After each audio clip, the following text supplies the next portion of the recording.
Hey, what's up, guys? It is Spencer with the Fantasy Fanatics. I'm here with Nathan. Nathan, it's that time of the week again. Yep, it is week 6. We have got quarterbacks. We put up the poll. Do you want a live stream or do you want the individual position? You guys answer with the individual position. So here it is. We're going to go back and forth through all these quarterbacks and rank them as either QB1, QB2, or a bench play for week 6. You want to start us off with Carson Wentz? Yep, I'll start us off with Carson Wentz. I have him ranked at 15th. You have him ranked at 11th. He comes in at 13th at our rankings. He should be getting Jahan Dotson back this week, right? Or is he still a little banged up? I can't remember if his is a 1 or 2 week injury, but I can't remember what I was saying. He has Curtis Samuel, Terry McLaurin, Logan Thomas, if he comes back. Yeah, Dwami Brown's a guy now, and he's got his RB1 back. So Carson Wentz comes in as a QB2. It's been pretty good to begin the season, going downhill, but he gets a get right matchup against Chicago. Kyler Murray, he finds the QB1 tier. He is our QB5. I've got him ranked 5th. Spencer's got him ranked 6th. He plays at Seattle. Absolute cake matchup. Absolute cake matchup. Seattle sucks. I'll say it. But we are one game out of the lead in the NFC West. So. I am facing him in our main league, and I'm terrified. So I have Kirk Cousins at 9. You have him at 12. Really don't like this dude.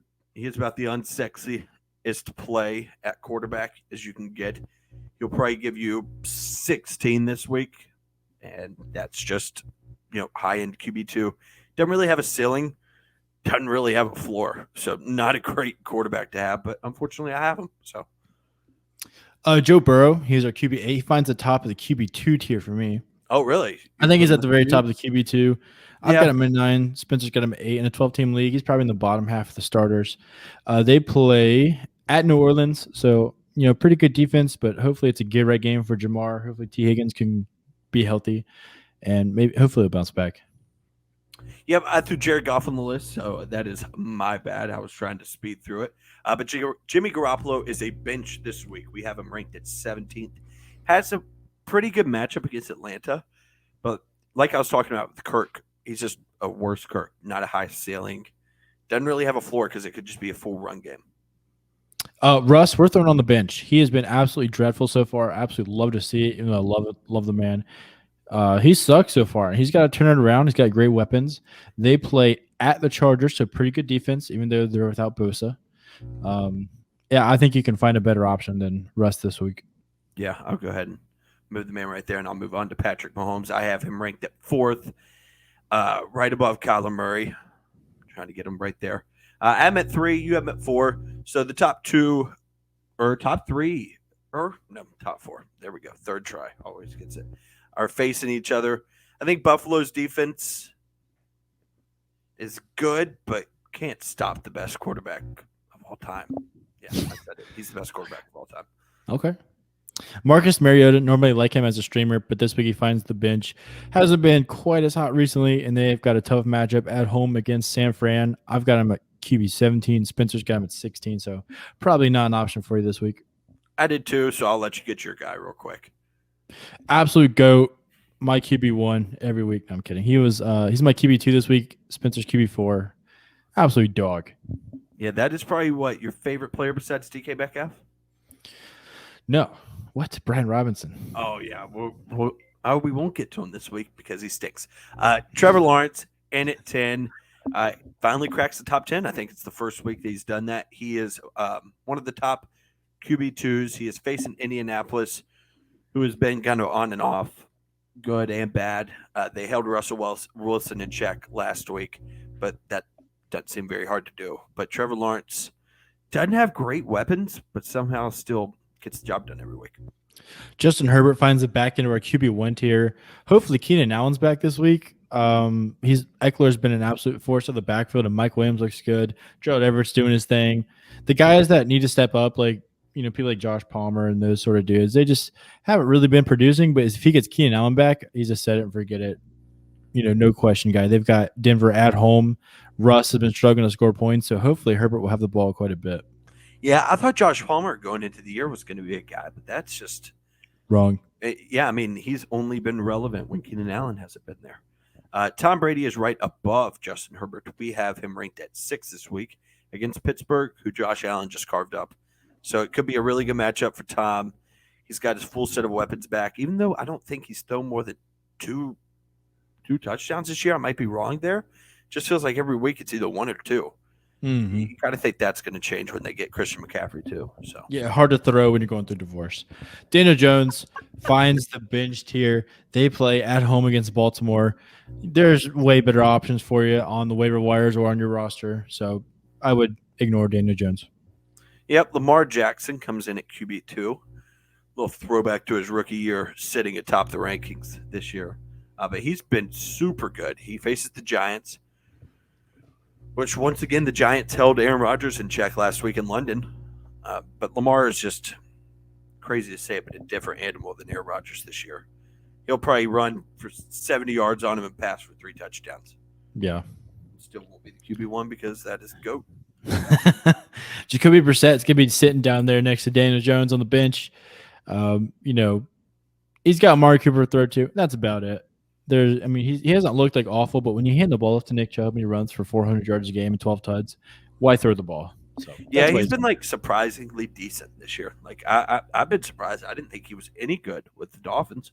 He's competent, but that's the Dolphins we're talking about. Aaron Rodgers in at 9.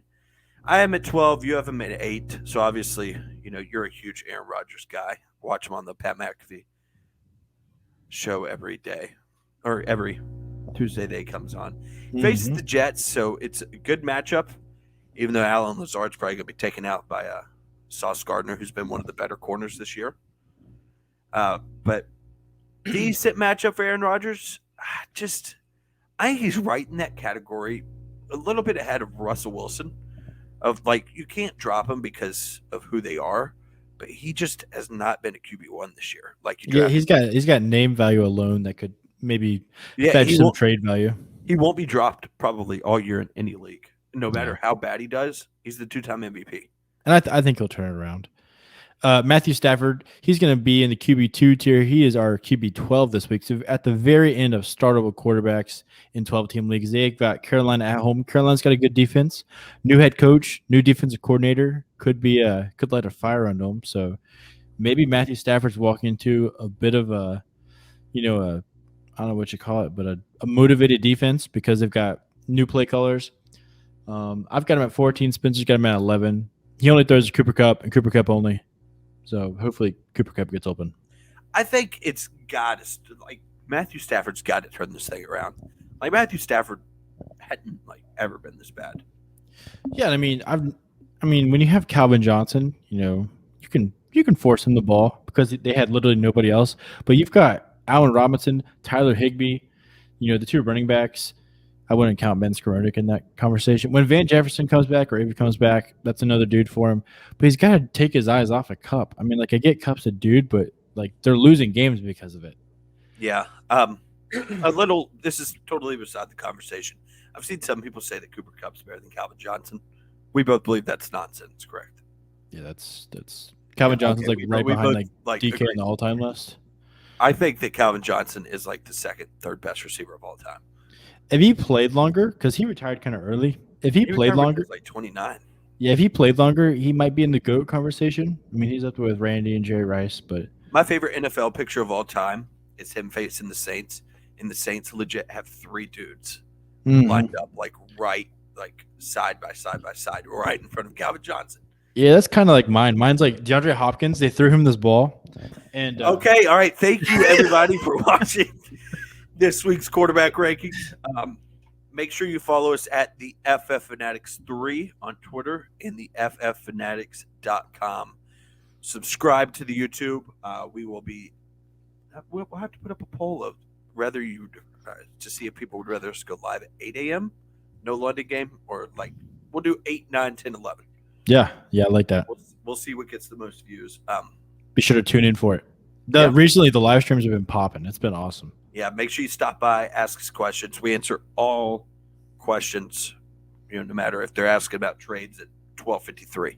Yeah. So we answer all questions. Make sure you ask us on Twitter, DM us, YouTube, whatever, and we will see you in the running backs. Peace.